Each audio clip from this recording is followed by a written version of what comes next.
Hi friends, welcome to my classroom. বন্ধুরা, এই ভিডিওতে ক্লাস 9-এর রায়মার্টিন প্রশ্নবিচিত্রা 2024 এর অঙ্কের থার্ড সেমিস্টার প্রিপারেশনের যে 1 নম্বর স্কুল আছে, এটা Alipurduar MC William high school এর এই দুই দাগ থেকে পরপর অঙ্কগুলো আমি করব।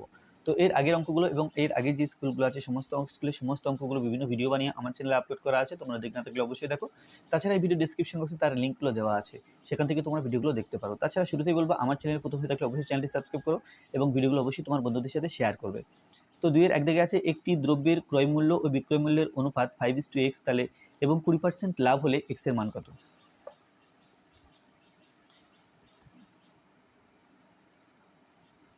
তাহলে এখানে একটি দ্রব্যের ক্রয় মূল্য ও বিক্রয় মূল্যের অনুপাত দেওয়া আছে 5:x। তো এখানে ক্রয় মূল্য আমি ধরে নেব 5p টাকা এবং বিক্রয় মূল্য ধরে নেব xp টাকা। বা এভাবে না করে আমরা অনুভবও করতে পারি যে 20% লাভ হয়েছে, 20% লাভের অর্থ হলো যে ক্রয় মূল্য যদি 100 টাকা হয়, বিক্রয় মূল্য হবে 120 টাকা। এখান থেকে অঙ্কটা করতে পারি। তাহলে 20% লাভের অর্থ হলো 20% লাভে ক্রয় মূল্য 100 টাকা হলে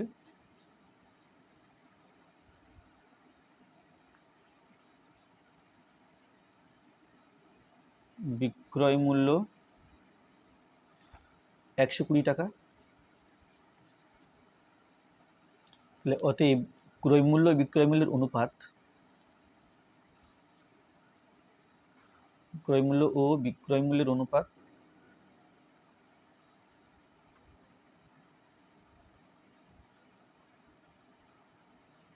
এটা হলো সমান 100:120, 20 দিয়ে ভাগ করলে 5:6।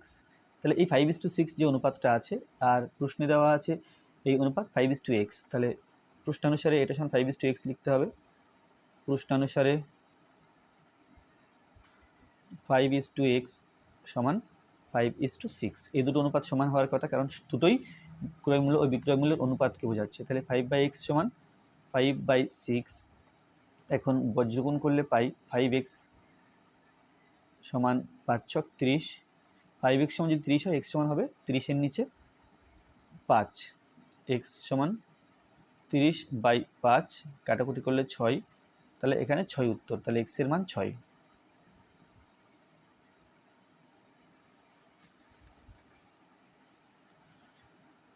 মূলদ সংখ্যা কাকে বলে? প্রতিটি মূলদ সংখ্যাই বাস্তব সংখ্যা।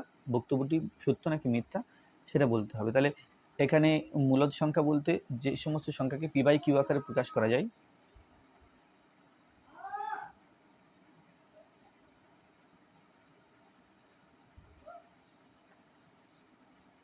যে সমস্ত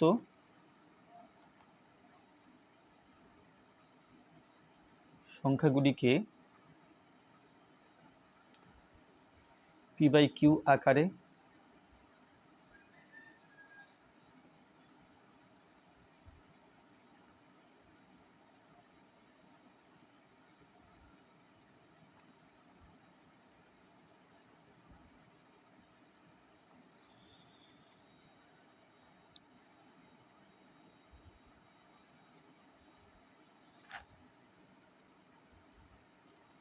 পূর্ণ সংখ্যা ও q is not equal to 0 তাদেরকে মূলদ সংখ্যা বলে।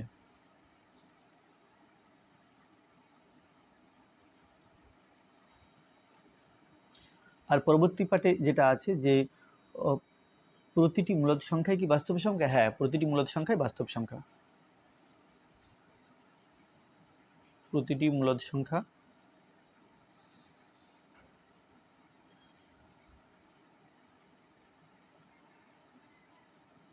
বাস্তব সংখ্যা। এই বক্তব্যটি সত্য।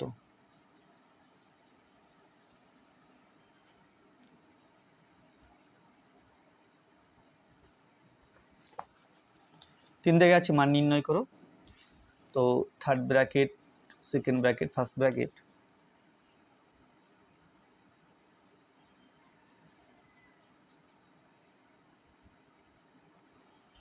তো প্রথমে থার্ড ব্র্যাকেটের কাজ করব, তাহলে অন্য ব্র্যাকেটগুলো এখানে রেখে দিতে হবে। তাহলে সেকেন্ড ব্র্যাকেট রেখে দিলাম, ফার্স্ট ব্র্যাকেট 2 তার পাওয়ারে -1 পাওয়ারে -1 সেকেন্ড ব্র্যাকেট।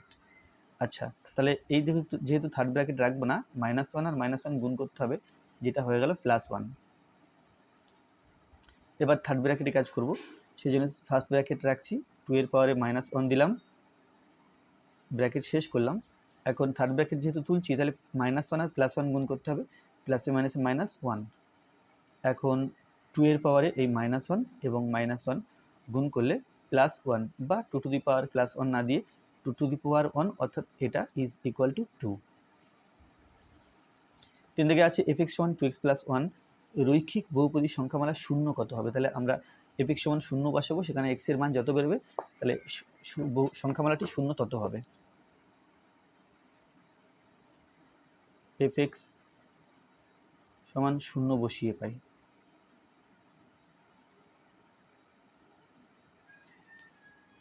তাহলে এখানে আছে 2x +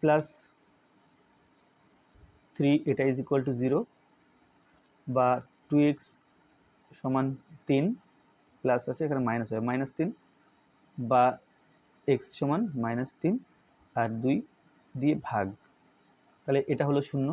তাহলে 0 হবে কত? -3 এর 2। এখানে বলা আছে দেখাও a to the power log x to the base a, x to the base a is equal two x, এটা দেখাতে হবে। a to the power log x to the base a এর মান p ধরলাম। এখানে বলা আছে যে x বের করতে হবে, আমি এখানে p ধরে নিলাম। এখন যদি p এর মান x বেরোয়, তাহলে প্রমাণটা হবে। তাহলে আমরা যেভাবে জানি যে যদি এরকম কিছু থাকে a to the power n is equal two x, তাহলে লগ হিসেবে আমরা লিখতে পারি যে এই n সমান লিখতে পারি log x to the base a। তাহলে কোনটা কোথায় গেল এটা খেয়াল রাখতে হবে, a গেল বেসে, x গেল সামনে, আর n সমান।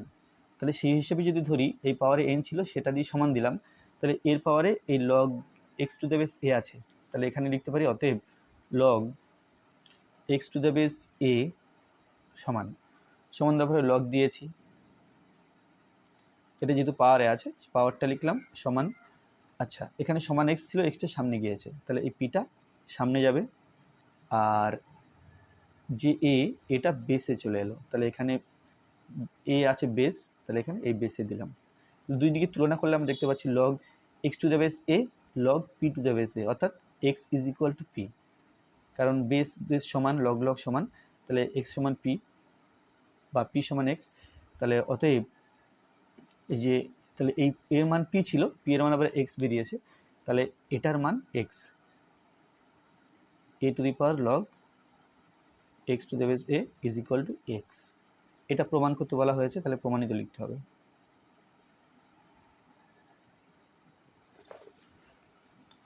তারপরে আছে x + y সমান 8, 2x - 3y is equal two 1, এই লেখো দুটির ছেদবিন্দু কোন পাদে অবস্থিত। তাহলে এই লেখো দুটির ছেদবিন্দু বের করতে গেলে প্রথমে সমাধান করে x আর y এর মান বের করতে হবে, তারপরে মান যত বেরোবে তারা কোন পাদে অবস্থিত সেখান থেকে সহজে বলা যাবে। তো x + y সমান 8 দেওয়া আছে,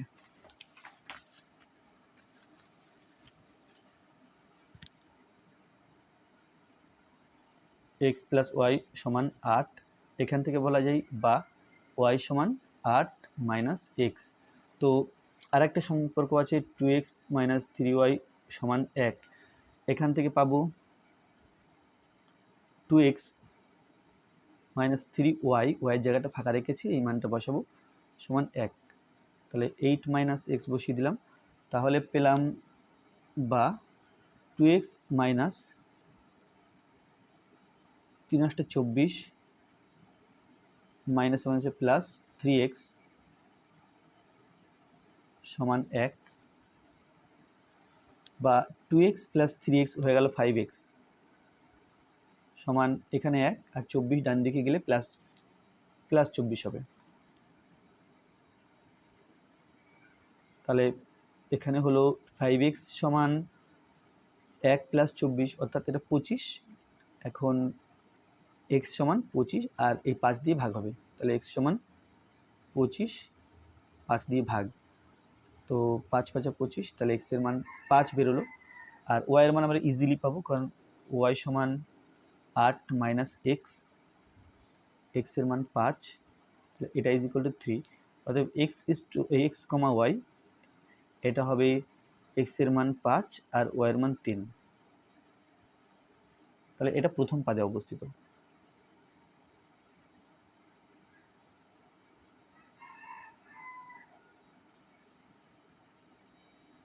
অর্থাৎ আমরা যদি এভাবে এক্স অক্ষ ওয়াই অক্ষ টানি, তাহলে 5,3 1 2 3 4 5 1 2 3 এই পাদটা হলো প্রথম পাদ, প্রথম দ্বিতীয় তৃতীয় চতুর্থ, প্রথম দ্বিতীয় তৃতীয় চতুর্থ, তাহলে এটা প্রথম পাদে অবস্থিত।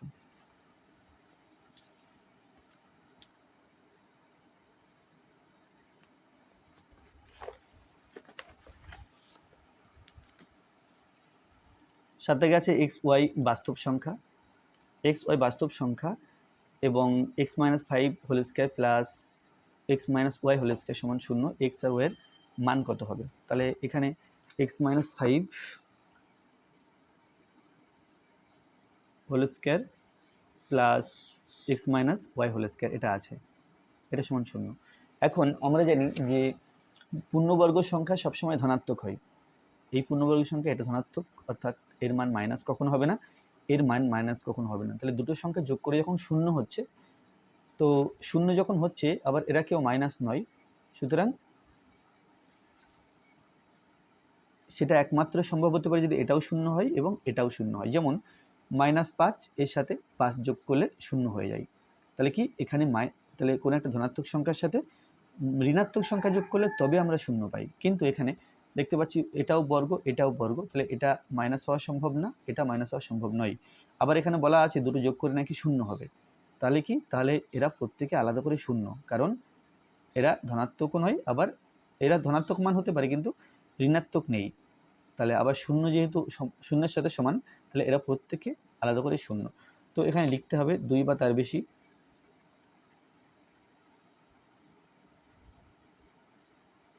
সংখ্যার বর্গের যোগফল 0 হলে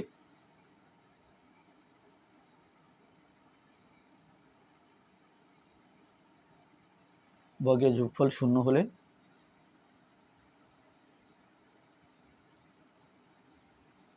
উহারা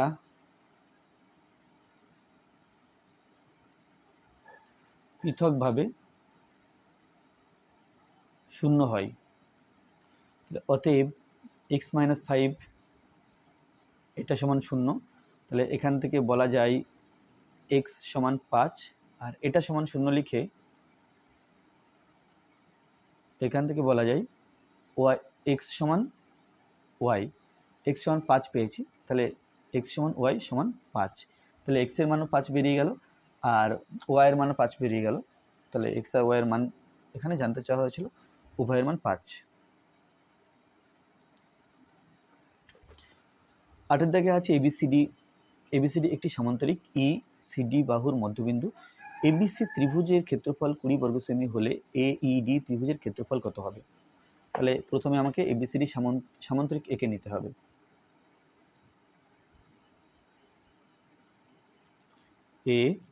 ABCD, এবিসিডি সামান্তরিক, তাহলে ECD এর মধ্যবিন্দু, CD এর মধ্যবিন্দু E পেলাম। এখন ত্রিভুজ এবিসি ত্রিভুজের ক্ষেত্রফল 20 বর্গ সেমি, ABC এটা 20 বলা আছে, এটা ত্রিভুজ ABC 20 বর্গ সেমি, তাহলে AED ত্রিভুজের ক্ষেত্রফল কত? AED এই ত্রিভুজের ক্ষেত্রফল জানতে চেয়েছে।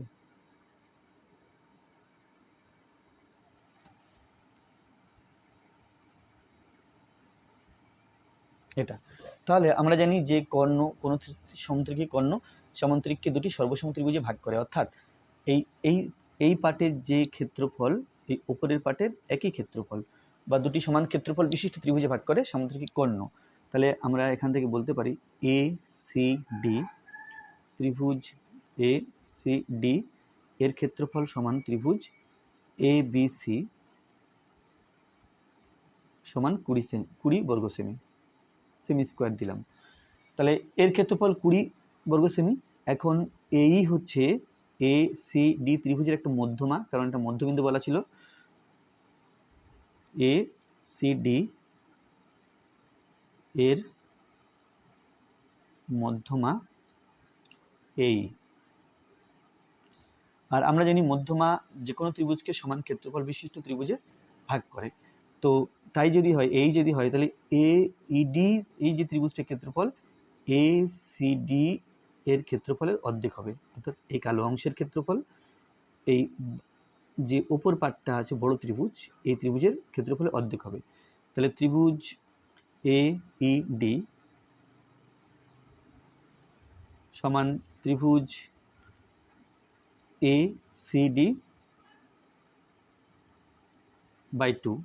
তাহলে এখানে এসিডি এর ক্ষেত্রফল ছিল 20 বর্গ সেমি, 20 বর্গ সেমি বাই 2, তাহলে এটা হলো 10 বর্গ সেমি।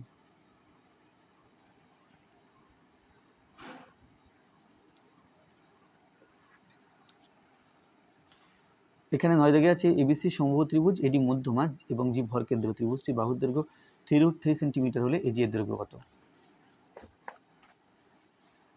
তাহলে একটা প্রথমে সমবাহু ত্রিভুজ এঁকে নিতে হবে।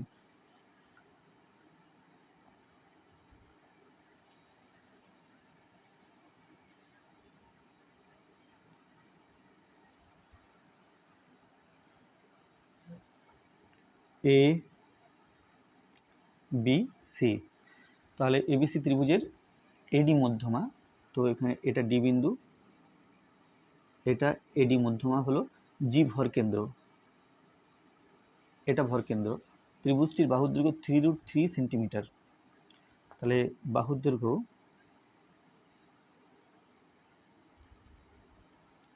সমান 3√3 সেমি। তো যেটা মধ্যমা এটাই তার উচ্চতা, উচ্চতা আমরা জানি, উচ্চতা সূত্র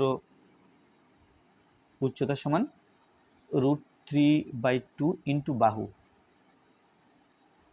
সমান √3/2 ইন্টু বাহুর দৈর্ঘ্য 3√3 সেন্টিমিটার।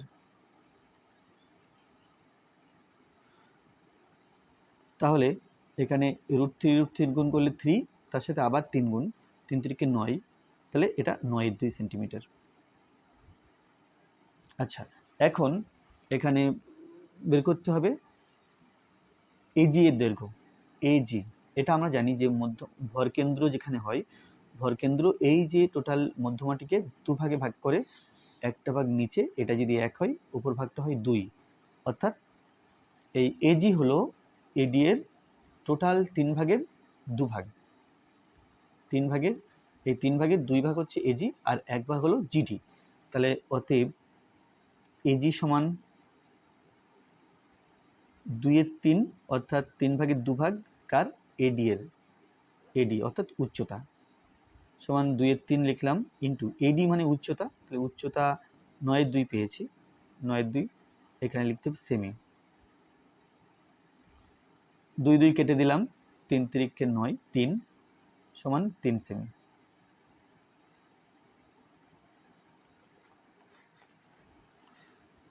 দশ থেকে আছে প্রদত্ত চিত্রে জমিটির পরিসীমা হিসাব করে লেখো। তাহলে এখানে একটা চিত্র দেওয়া আছে। এখন এটা 14 মিটার, এটা 30 মিটার, এটা 30 মিটার।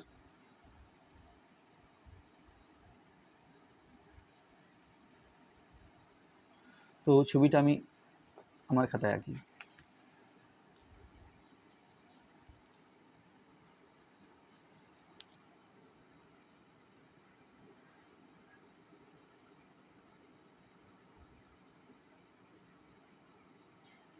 এখন এখান থেকে আমি যদি একটা সেকশন কল্পনা করি, এটা একটা রেখা টেনে নিলাম।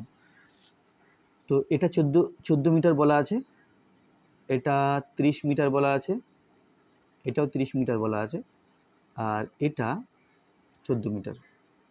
তাহলে এখান থেকে এতটুকু, অর্থাৎ এই অর্ধবৃত্তাকার অংশের ব্যাসার্ধ এটা হবে 7 মিটার, 14 হাফ 7 মিটার হবে। তাহলে আমার কাজ হবে প্রথমে এই আয়তাকার অংশের ক্ষেত্রফল বের করে নেওয়া, যা সূত্র দৈর্ঘ্য ইন্টু প্রস্থ। এটা দৈর্ঘ্য আছে, এটা প্রস্থ আছে, গুণ করে ক্ষেত্রফল বেরোবে। আর এই যে অর্ধবৃত্তাকার অংশ, এর ক্ষেত্রফল বের করতে হবে, যেখানে ব্যাসার্ধ বলা আছে 7 মিটার। তাহলে আয়তাকার, এটা অর্ধবৃত্তাকার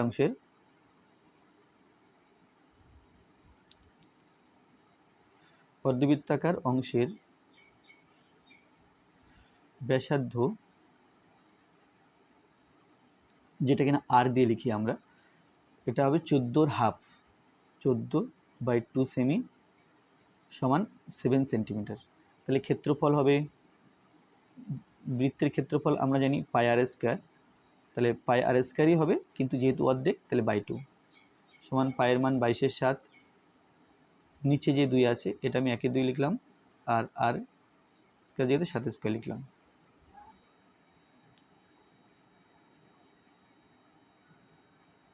তাহলে এখানে সমান 22/7 ইন্টু 1/2 ইন্টু 7 49 বর্গ সেমি। কাটাকুটি করলে এখানে 7 হবে, আর কাটলে 11 হবে, তাহলে 7 11 77 বর্গ সেমি। আর আয়তাকার অংশের ক্ষেত্রফল, এটা আয়তাকার অংশ, আয়তাকার অংশের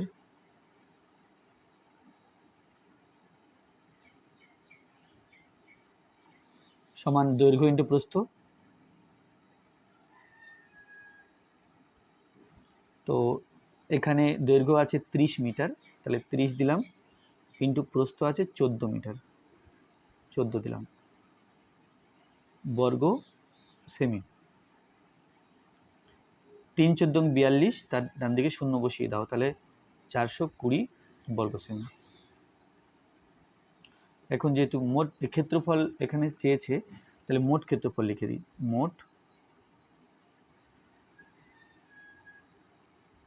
মোট ক্ষেত্রফল হলো, এখানে বেরিয়েছিল 77 প্লাস এখানে বেরিয়েছে 420, তাহলে 420 আর 77 যোগ করে দিই, এটা হলো 7, 7 আর 2 9, 4, তাহলে সমান 497 বর্গ সেমি।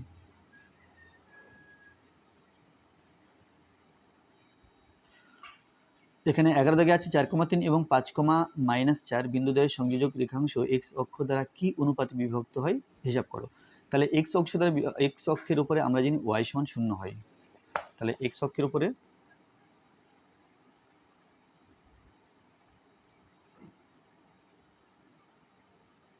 ওয়াই সমান 0 বা ওয়াই স্থানাঙ্ক সমান 0। যদি তাই হয় তাহলে এখানে দুটো বিন্দু দেওয়া আছে, অনুপাতটা বের করতে হবে। তাহলে মনে করি m/n অনুপাতে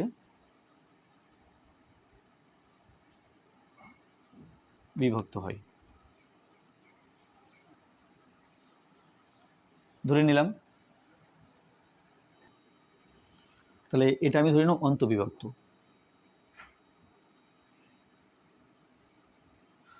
তো সূত্র হলো mx2 plus nx1 by m plus n।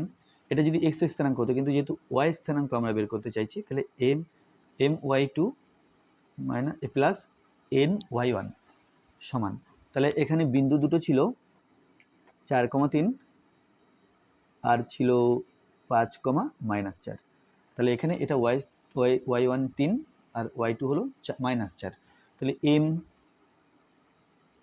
my2 এর মান -4 প্লাস ny1 এর মান 3, আর নিচে হবে m প্লাস n। এটার মান 0, কারণ y স্থানাঙ্ক 0 বলেছি, তাহলে -4m plus 3n by m plus n is equal to 0। তাহলে -4m প্লাস 3n, 0-র সাথে m প্লাস n গুণ করলে 0ই হয়, তাহলে -4m যেটা হচ্ছে সমান মাইনাস এই 3n-কে ডান দিকে নিয়ে চলে গেলে -3n মাইনাস মাইনাস কেটে দিলাম, তাহলে আমাকে বের করতে হবে m/n। তার জন্য যে 4m ছিল একে ভাগ করব 4n দিয়ে, যাতে m 4 কেটে যায়, m/n পেয়ে যাই আমরা। ডান দিকে 3n ছিল, ভাগ করেছি 4n দিয়ে, তাহলে এদিকটাকেও 4n দিয়ে ভাগ করতে হবে।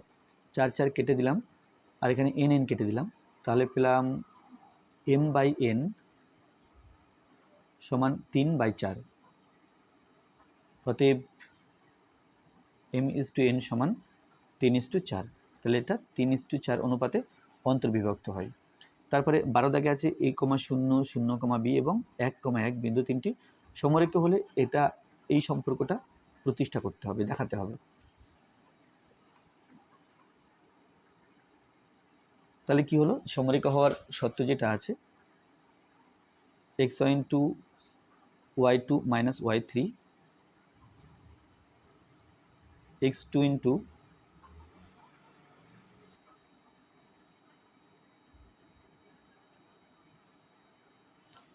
প্লাস x3 * y1 - y2, এটা হলো সূত্র। এখন এটা সমান 0, তাহলে যে বিন্দুগুলো দেওয়া আছে a, 0, 0, b, a, 0, 0, b R 1, 1, x1 x2 x3 y1 y2 y3 মানগুলো এখানে বসাতে হবে। তাহলে পেলাম x1 এখানে a, y2 b, y3 1, x2 এখানে 0, y3 এখানে 1, y1 এটা 0, x3 এখানে 1 আছে, y1 এখানে 0 আছে, আর y2 এখানে b আছে, এটা = 0। এখন a দিয়ে b কে গুণ করলে ab হয়, মাইনাস a দিয়ে 1 কে গুণ করলে a হয়, প্লাস 0-এর সাথে যত বড় সংখ্যা গুণ করা হোক সেটা 0ই হয়, প্লাস 1-এর সাথে 0 গুণ, তাহলে 0, প্লাসে মাইনাসে মাইনাস, 1-এর সাথে b গুণ, তাহলে b, এটা সমান 0। তো এখানে ab সমান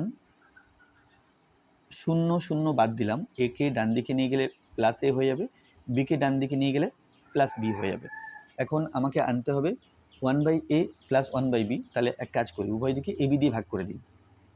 ভাগ করলে ab/ab সমান a/ab প্লাস b/ab, bb কেটে দিলাম, a কেটে দিলাম, a/bb a কেটে দিলাম, তাহলে কি হলো, এখানে 1 থাকছে, এখানে 1/b থাকছে, এখানে 1/a, তাহলে পেলাম অতএব 1/a প্লাস 1/b = 1। এটা প্রমাণ করতে বলা ছিল, তাহলে এখানে প্রুভড লিখতে হবে। এরপরে তার দেখ, একটি অবিচ্ছিন্ন পরিসংখ্যা বিভাজন তালিকার একটি শ্রেণীর মধ্যবিন্দু 42 এবং শ্রেণী দৈর্ঘ্য 10 হলে শ্রেণীটির উচ্চ সীমা ও নিম্ন সীমা কত? তাহলে এটা খুব সোজা। তো মনে করলাম এটা টোটাল শ্রেণীটা হলো এই, এখন এটা মধ্যবিন্দু 42 দেওয়া আছে, এখন শ্রেণী দৈর্ঘ্য বলা আছে 10, তাহলে এদিকটা 5 আর এদিকটা 5, টোটালটা 10, এদিকটা 5 এদিকটা 5, অর্থাৎ 42 থেকে 5 যোগ করলে আমরা উচ্চ সীমানা পাবো, 42 থেকে 5 বিয়োগ করলে নিম্ন সীমানা পাবো। তাহলে নিম্ন সীমানা হলো, নিম্ন সীমা সমান এই যে মধ্যবিন্দু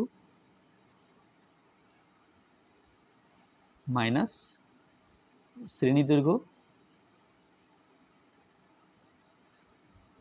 বাই 2, তাহলে কি পেলাম, মধ্যবিন্দু 42 মাইনাস শ্রেণী দৈর্ঘ্য 10/2 সমান 42 মাইনাস 5, এটা হলো 37।